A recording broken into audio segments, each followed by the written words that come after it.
Hello दोस्तों, हम एक बार फिर से आए हैं आप लोगों के बीच। 10वां का जो मैथ है एनसीईआरटी, उसका जो 4.1 है, उसका जो दूसरा सवाल है उसको लेकर आए हैं। इससे पहला वीडियो जो है उसमें हम 4.1 का जो पहला सवाल है द्विघात समीकरण को कैसे पहचानेंगे और द्विघात समीकरण है या नहीं वो निकालने के लिए बताए हैं। तो आप जो है अगर नहीं देखे हैं पहला वीडियो तो पहला वीडियो को आप प्लीज़ देखिए, उसके बाद इस वीडियो को देखिए ताकि आपको कॉन्सेप्ट अच्छी तरह से समझ में आए।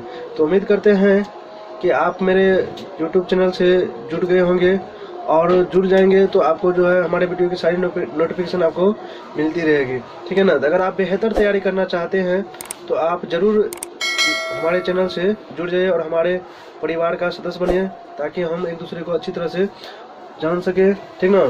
तो चलिए हम लोग आज बात करते हैं आज के सवाल के बारे में। देखिए सवाल जो है पहला बोल रहा है कि एक पहले तो इसको समझ लीजिए कि अगर आपके पास गणित है 10th का एनसीईआरटी तो 4.1 उल्टा लीजिए आप, ठीक ना। और आप भी पहले सवाल को पढ़ लीजिए ताकि आपको सवाल समझ में आए। और तो देखिए तो पहला जो सवाल दिया मतलब सवाल जो दिया है इसको बोल रहा है द्विघात समीकरण के रूप में व्यक्त करने के लिए। जो सवाल दिया है उसको बोल रहा है द्विघात समीकरण के रूप में व्यक्त करने के लिए। देखिए पहला सवाल हम पढ़ के सुनाते हैं आप लोगों को। बोल रहा है कि एक आयतकार भूखंड का क्षेत्रफल 528 मीटर स्क्वायर है तो क्षेत्र की लंबाई चौड़ाई के दुगुने से एक अधिक है। लंबाई चौड़ाई के दोगुने से एक अधिक है तो हमें भूखंड की लंबाई और चौड़ाई ज्ञात करनी है। तो यानी कि इस सवाल को जो है आपको द्विघात समीकरण के रूप में व्यक्त करना है। तो आपको पता होगा आयत किसको बोलते हैं, आयत किसको बोलते हैं जिसका लंबाई और चौड़ाई सेम रहता है। यानी ये जितना बड़ा उतना बड़ा ये और ये जितना बड़ा है उतना ही बड़ा ये क्या हो गया एक प्रकार से आयत हो गया, ठीक ना। तो हमको आयत का कुछ भी पता नहीं है तो हम मान लेते हैं, माना कि आयत की लंबाई यहाँ पर चौड़ाई मानेंगे क्योंकि आपको कहा गया है कि लंबाई चौड़ाई के दुगुने से एक है। लंबाई जो है जितना चौड़ाई को होगा उसका दुगुना करके एक जोड़ दीजिएगा तो क्या आ जाएगा, आपको लंबाई आ जाएगा। यानी कि चौड़ाई को दुगुना करके एक जोड़ दीजिए तो क्या आ जाएगा, लंबाई आ जाएगा। तो इसलिए हम क्या मानेंगे, माना कि आयत की जो लंबाई आयत की जो चौड़ाई है वो क्या है, x मीटर है। क्या है, x मीटर है, ठीक ना। चौड़ाई कितना है, x मीटर है तो लंबाई कितना हो जाएगा, जैसा कि आपको सवाल में कहा गया है। तो लंबाई कितना हो जाएगा, लंबाई जो है हो जाएगा आपको चौड़ाई के दुगुना से एक अधिक। चौड़ाई के दुगुने से एक अधिक है। तो चौड़ाई जो है x माने तो इसका दुगुना करेंगे और इसमें एक जोड़ देंगे तो ये क्या आ जाएगा, अपना लंबाई आ जाएगा। तो 2x + 1 तो लंबाई आपको आ गया और चौड़ाई भी आपको आ गया। तो आप जो है क्षेत्रफल बराबर सूत्र आप जानते हैं। आयत के क्षेत्रफल बराबर सूत्र क्या होता है, आयत का क्षेत्रफल बराबर सूत्र क्या होता है, लंबाई गुना चौड़ाई। क्या होता है, लंबाई गुना चौड़ाई। तो अभी जो है क्षेत्रफल आपको दिया है, ये वैल्यू आपको दिया हुआ है, यानी कि एक आयतकार भूखंड का क्षेत्रफल 528 मीटर है। तो कितना हो जाएगा, 528 हो जाएगा, ठीक है ना। आपको लंबाई कितना है, 2x + 1। क्या है, 2x + 1 और चौड़ाई हम कितना माने हैं, x। तो गुना क्या करेंगे, x। तो आप इसको कर लीजिए, 528 बराबर 2 गुना x की जगह तो 2x² हो जाएगा प्लस 1 गुना x करेंगे तो x हो जाएगा। ये जो है इसको आप जो है उठा के उस साइड लीजिए या आपको पहले समीकरण को सीधा करके लिख लीजिए। यानी 2x² + x बराबर 528। तो 2x² + x, ये जो 528 उस साइड है इसको इस साइड लगेगा तो प्लस में, तो इधर आएगा तो क्या हो जाएगा, माइनस में हो जाएगा 528 बराबर 0। तो ये अपना जो है द्विघात समीकरण निकल गया पहला का, ठीक ना। इसी तरह से हमको दूसरा का भी निकालना है, ठीक ना। अगर आपको ये हल करना चाहते हैं तो आप हल भी कर सकते हैं। द्विघात बहुपद का जो गुणनखंड वाला सूत्र है वो लगा के, यानी कि इसका और इसका मतलब गुना कीजिए, मतलब इसको और इसको गुना कीजिए और इसका गुना करने के बाद यहाँ पर लघुत्तम ले लीजिए, मतलब गुणनखंड कर लीजिए ताकि आपको इसका जो है गुणनखंड आसानी से प्राप्त हो जाए, ठीक ना। चलिए तो हम लोग फिर दूसरा सवाल को देखते हैं एक बार। दूसरा जो सवाल बोल रहा है आपसे कि दो क्रमागत धनात्मक पूर्णांक का गुणनफल 306 है तो हमें पूर्णांक ज्ञात करना है। यहाँ पर देखिए क्या लगा दिया है आपको, दो क्रमागत। क्या आता है, क्रमागत। तो आपको ये समझना पड़ेगा पहले कि क्रमागत होता है क्या। धनात्मक पूर्णांक मतलब कि संख्या जो होगा धनात्मक होगा, ऋणात्मक नहीं होगा। क्रमागत का मतलब होगा कंटिन्यू। क्या हो जाएगा, कंटिन्यू। अगर पहला संख्या 5 होगा तो दूसरा क्या हो जाएगा, 6। अगर तीसरा जो है 7, मतलब अगर पहला हम 7 मानते हैं तो अगला क्या हो जाएगा, 8 हो जाएगा। इसी तरह से अगर आप जो है पहला संख्या 100 मानेगा तो अगला संख्या क्या हो जाएगा, 101 हो जाएगा। अगर आप पहला संख्या x मानेगा तो अगला संख्या क्या हो जाएगा, x + 1 हो जाएगा। देखिए क्योंकि इसमें एक बढ़ रहा है ना, अगर पहला संख्या हम x मानेंगे तो उसमें 1 जोड़ देंगे। अगर पहला संख्या 7 है तो अगला संख्या क्या है, 8 है, यानी 1 जुटा है ना। इसी तरह से अगर हम पहला संख्या x मानेंगे तो उसका जो अगला संख्या होगा क्या होगा, दूसरा संख्या x + 1 हो जाएगा। पहला संख्या अगर x मानेंगे तो दूसरा क्या हो जाएगा, x + 1 होगा। तो इस तरह से हम इक्वेशन को बनाएंगे, ठीक ना। तो चलिए अब इस बात को हम क्या करते हैं, भाषा में लिख लेते हैं। तो लिख लेते हैं, माना कि पहला धनात्मक पूर्णांक संख्या x है, तो दूसरा धनात्मक पूर्णांक संख्या क्या हो जाएगा, x + 1 हो जाएगा। अब देखिए अकॉर्डिंग टू क्वेश्चन, यानी कि प्रश्न से, यानी कि आपका जो है सवाल खुद ही कर रहा है कि दोनों का जो गुणनफल है 306 हो जाता है, यानी कि इसको और इसको गुना करेंगे तो क्या हो जाएगा, 306 के बराबर हो जाएगा। क्या हो जाएगा, 306 के बराबर हो जाएगा। इसको आप दोनों गुना कीजिए तो x गुना x कीजिए क्या हो जाएगा, x² + 1 गुना x, तो x हो जाएगा बराबर 306। बराबर के उस साइड इस साइड आएगा तो क्या हो जाएगा, माइनस हो जाएगा x² + x - 306। इस साइड कुछ नहीं बचा तो क्या बचा, 0 बचा। तो इस तरह से मेरा दूसरा भी द्विघात पद बन गया है, ठीक ना, ठीक ना। तो देखिए हम आपके लिए मेहनत करते हैं, तो आपको भी मेरे लिए थोड़ा मेहनत करना पड़ेगा। चैनल को अपने दोस्तों के बीच सब्सक्राइब करवाइए और वीडियो को अपने दोस्तों के बीच शेयर कीजिए, ठीक ना। तो चलिए हम लोग अगले सवाल पर देखते हैं। बोल रहा है तीसरा नंबर सवाल कि रोहन की माँ उससे 26 वर्ष बड़ी है, यानी कि रोहन का जो माँ है रोहन से कितना बड़ा है, 26 वर्ष बड़ी है। उसके बाद बोल रहा है उनकी आयु का गुणनफल अब से 3 वर्ष पश्चात 360 हो जाएगी, तो हमें रोहन की वर्तमान उम्र ज्ञात करें। तो हमें रोहन का क्या बताना है, वर्तमान उम्र बताना है। तो देखिए हमको नहीं बताएंगे क्योंकि यहाँ पर द्विघात समीकरण के रूप में बोल रहा है व्यक्त करने के लिए, तो वही करके छोड़ देंगे, ठीक ना। अगर आप इस द्विघात समीकरण नहीं जानते हल करने के लिए तो हमारे चैनल से जुड़ जाइए। हम जो है जब 4.2 शुरू करेंगे तो वहाँ पर बताएंगे कैसे हल करते हैं, ठीक ना। तो आप आराम से सीख जाइएगा, ठीक ना।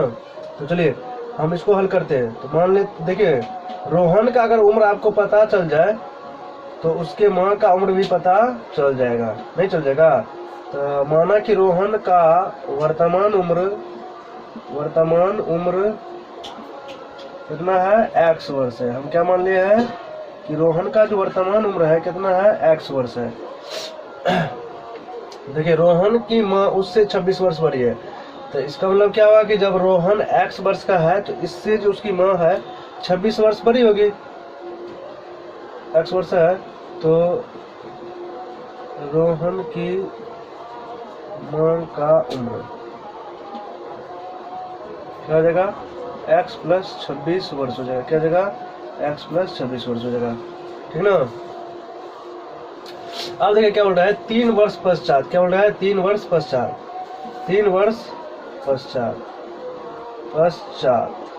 क्या हो जाएगा, 3 वर्ष पश्चात जो है रोहन का उम्र कितना हो जाएगा, रोहन का उम्र x में +3 हो जाएगा और रोहन की माँ की उम्र क्या हो जाएगा, रोहन की माँ का उम्र क्या हो जाएगा, x + 26, इसमें 3 जुट जाएगा तो क्या हो जाएगा बराबर x + 26 3 29 हो जाएगा। देखिए पश्चात का मतलब क्या होता है कि अभी जो आपका वर्तमान उम्र है जितना वर्ष पश्चात बोलेगा उतना वर्तमान उम्र में क्या करेंगे, जोड़ देंगे। मान लीजिए कि आपका वर्तमान उम्र 5 वर्ष है, हम बोलेंगे कि 5 वर्ष बाद आपका उम्र कितना हो जाएगा, तो जो वर्तमान उम्र है उसमें 5 जोड़ देंगे कितना हो जाएगा, 10 हो जाएगा। अगर मान के चलिए कि हम बताएं कि मतलब श्याम का जो उम्र है वर्तमान वो x वर्ष है, क्या है, x वर्ष है, तो 4 वर्ष बाद क्या हो जाएगा, x + 4 हो जाएगा। अगर पूर्व कहता तो घटाते, पूर्व कहेगा तो क्या करेंगे, घटाएंगे, बाद बोलेगा तो जोड़ेंगे, या पश्चात बोलेगा तो जोड़ेंगे, ठीक है। तो पश्चात बोला इसलिए हम क्या किए, वर्तमान उम्र में जोड़ दिए। अब क्या करेंगे, जैसा कि प्रश्न कहा कि 3 वर्ष पश्चात जो है दोनों की उम्र का गुणनफल कितना हो जाता है, 360 हो जाता है। कितना हो जाता है, 360, यानी कि अकॉर्डिंग टू क्वेश्चन। तो क्या करेंगे, दोनों को गुना करेंगे, x + 29 गुना x + 3 = 360, ठीक ना। अब देखिए गुना करेंगे तो एक बार इस x से दोनों गुना कीजिए तो x गुना x क्या हो जाएगा, x स्क्वायर प्लस 3x हो जाएगा। और फिर 29 के से दोनों गुना कीजिए, क्या हो जाएगा 29 गुना x क्या हो जाएगा 29x। 29 गुना 3 की जगह कितना हो जाएगा 9 तिया 27 के साथ 2 3 दूना 6 2 8 9 तिया 27 3 दूना 6 2 8 बराबर कितना हो जाएगा 360। यानी कि आप इसको जोड़िएगा तो कितना हो जाएगा x स्क्वायर प्लस ये दोनों प्लस में जुटेगा तो 29 3 कितना हो जाएगा 32x प्लस 87। ये उस साइड है इस साइड क्या करेगा माइनस हो जाएगा 360 बराबर 0। इसको माइनस कर लीजिए तो x square plus 32x minus करेंगे तो 10 में से 7 जाएगा 3 बचेगा और यहाँ बचेगा 5 तो 15 8 7 15 यहाँ कितना बचेगा 2 बचेगा तो माइनस 273 इक्वल टू 0। तो ये अपना द्विघात समीकरण जो है आ गया, ठीक ना। तो 3 नंबर भी हो गया। तो चलिए अब हम लोग 4 नंबर की तरफ चलते हैं। तो आप वीडियो को रोक के उतार लीजिए। चलिए अगला सवाल क्या बोल रहा है कि एक रेलगाड़ी 480 किलोमीटर दूरी समान चाल से तय करती है। यदि इसकी चाल 8 किलोमीटर पर घंटा कम होती तो वह उसी दूरी को तय करने में 3 घंटा अधिक समय लेती। तो हमें रेलगाड़ी की चाल ज्ञात करनी है। तो कहने का मतलब कि रेलगाड़ी का आपको चाल पता नहीं है तो हम मान लेते हैं, माना कि रेलगाड़ी का चाल आपको जो मानना है मान लीजिए, हम मान लेते हैं y किलोमीटर पर घंटा है। आपको दूरी दिया है, क्या दिया है, दूरी दिया है, कितना दिया है 480 किलोमीटर। तो चाल पता है, दूरी पता है। तो चाल पता है, दूरी पता है, तो समय बराबर सूत्र क्या होता है, समय बराबर जो सूत्र होता है दूरी बट्टा चाल होता है। क्या होता है, दूरी बट्टा चाल। तो क्या करेंगे, तो पहला जो बनेगा तो दूरी कितना है 480 बट्टा चाल कितना है y, तो y हो जाएगा, ठीक ना। ये अपना समय हो जाएगा, ठीक ना, समय बराबर यानी कि एक तो समय निकला। देखिए अगला बोल रहा है यदि इसकी चाल 8 किलोमीटर पर घंटा कम होती, यानी कि चाल कम होने पर नया चाल क्या हो जाएगा, चाल कम होने पर नया चाल होगा। यानी कि जो चाल है इसमें से क्या करेंगे 8 कम कर देंगे, तो क्या हो जाएगा y माइनस 8 किलोमीटर पर घंटा अब चाल हो गया। तो जब चाल घट गया तो समय क्या हो जाएगा, समय फिर समय जो निकालेंगे तो दूरी बट्टा समय, तो 480 बट्टा क्या हो जाएगा y माइनस 8। अब देखिए बात समझने का यहाँ पर है मेन बात। देखिए यहाँ जो कॉन्सेप्ट है, अगर ये बात अगर आप समझ जाते हैं तो सवाल आपके लिए हलवा है। क्या है, हलवा है। देखिए कि मान के चलिए ये जो है मतलब यहाँ से यहाँ का जो दूरी है 20 किलोमीटर है, कितना है 20 किलोमीटर है, ठीक ना। कोई व्यक्ति मान के चलिए यहाँ से चलता है और यहाँ तक पहुँचना है उसको, दूरी तो 20 किलोमीटर फिक्स है। मान के चलिए अगर कोई व्यक्ति जो है 10 किलोमीटर पर घंटा की रफ्तार से जा रहा है, कितना आपका चाल जो है 10 किलोमीटर पर घंटा है, तो कितना समय आपको लगेगा। तो सिंपल है कि दूरी में जो दूरी है उसमें समय से भाग कर देंगे, दूरी से समय से भाग करेंगे, दूरी में समय मतलब दूरी में चाल से भाग करेंगे तो क्या आ जाएगा, समय आ जाएगा तो 10 गुना 20 कितना आ गया 2 घंटा आ गया, नहीं आ गया। और देखिए अगर चाल इसका कम कर दिया जाए तब मान के चलिए हम चाल 5 घंटा कर देते, कितने 5 किलोमीटर पर घंटा कर दिए, तो अब इसको कितना समय लगेगा। तो सिंपल है कि जो दूरी है उसमें चाल से भागा करेंगे, तो 5 से भागा 5 चुके 20, कितना हो गया 8 घंटा लगेगा, मतलब 4 घंटा लगेगा, कितना लगेगा 4 घंटा। तो यहाँ पर एक बात समझिए कि जब उसका चाल अधिक था तो समय कम लगा, अगर चाल कम होगा तो समय अधिक लगेगा। तो इसका मतलब है कि इसको 2 घंटा ज्यादा लगेगा। अगर इसका चाल जो है 5 घंटा कम कर दिया जाए, अगर 10 किलोमीटर पर घंटा है और इसका चाल 5 घंटा मतलब 5 किलोमीटर पर घंटा कम कर दिया जाए तो इसको कितना घंटा ज्यादा समय लगेगा। तो इस समय में से आप इस समय को माइनस कीजिएगा तो कितना आएगा 2 आएगा। यही बात आपको दिया हुआ है, सवाल में बोल रहा है कि 3 घंटा अधिक समय लेती है। तो यहाँ पर हम लिखेंगे अकॉर्डिंग टू क्वेश्चन, यानी कि प्रश्न से, यानी कि चाल क्या है कम हुआ तो समय अधिक लगेगा, समय क्या लगेगा अधिक लगेगा। तो इस समय में से इस समय को घटाएंगे तो ये किसके बराबर हो जाएगा 3 घंटा के बराबर हो जाएगा, ठीक ना। क्योंकि यहाँ पर हम आपको बताएं कि अगर चाल अधिक रहेगा तो समय कम लगेगा, अगर चाल कम लगेगा तो समय अधिक लगेगा। तो यहाँ पर कितना आया 4 घंटा, इसको माइनस करेंगे तो कितना आया 2 घंटा। तो हम क्या बोलेंगे कि जब उसका चाल कम हुआ तो उसको कितना घंटा ज्यादा समय लगा, 2 घंटा ज्यादा समय लगा। तो उसी तरह से चाल कम हुआ तो यहाँ पर कितना घंटा समय लगा, 3 घंटा समय लगा। तो दोनों समय को घटाए तब ना। उसी तरह से यहाँ पर क्या हम निकाले हैं, समय निकाले हैं, तो यहाँ पर भी क्या निकाले हैं, समय निकाले हैं। ये चाल कम वाला है तो इसमें से क्या करें, इसको घटा दिए तो कितना के बराबर हो जाएगा, 3 के बराबर हो जाएगा। अब इसका आप क्या कीजिए, एलसीएम ले लीजिए। एलसीएम लीजिएगा क्या होगा, y - 8 × y हो जाएगा। तो ये क्या होगा, कट जाएगा तो क्या हो जाएगा 480 गुना y, तो 480 y माइनस, आप इससे अगर इसमें भाग कीजिएगा तो y कट जाएगा तो क्या हो जाएगा, ये बचेगा।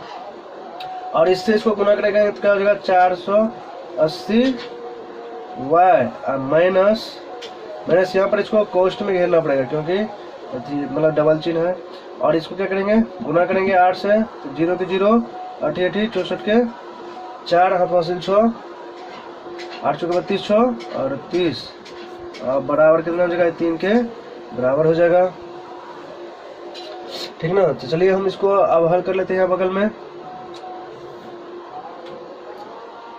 क्या हो जाएगा, ये 480 y, क्या हो जाएगा माइनस, इसमें गुना करेंगे तो माइनस 480 y, ये माइनस माइनस क्या हो जाएगा प्लस हो जाएगा 38 40। बटन क्या है, इसको गुना करेंगे y गुना y स्क्वायर हो जाएगा माइनस 8y हो जाएगा, बराबर क्या हो जाएगा 3। आप देखिए ये प्लस में और ये माइनस में क्या हो जाएगा, कट जाएगा। तो कितना हो जाएगा 38 40 बट्टा y स्क्वायर माइनस 8y बराबर क्या हो जाएगा 3। इसके बट्टा में नहीं कुछ हो तो 1, आप क्या कीजिए इसको गुना कर लीजिए। तो y 3 से गुना होगा तो 3 y स्क्वायर 8 तिया 24 y हो जाएगा। ये जो है 1 से गुना करेंगे तो इतना ही रहेगा, बराबर को सेट है, बराबर के सेट करेंगे तो क्या जाएगा माइनस में आ जाएगा 38 40 बराबर 0। ये आपका क्या हो गया, इक्वेशन आ गया। तो इस तरह से हमारा जो है 4.1 जो है एनसीईआरटी 10th का कंप्लीट होता है। तो हम जो है फिर अगले वीडियो में अगला चैप्टर जो है शुरू करेंगे। तो आप लोग जो है वीडियो को देखिए और समझिए और अगला जो है बनाने का प्रयास कीजिए और अपने दोस्तों के बीच वीडियो को शेयर कीजिए और चैनल को सब्सक्राइब कीजिए। और जो है हम बाकी सब्जेक्ट को भी धीरे धीरे देखेंगे। तो चलिए बाय बाय, थैंक यू, जय हिंद, जय भारत।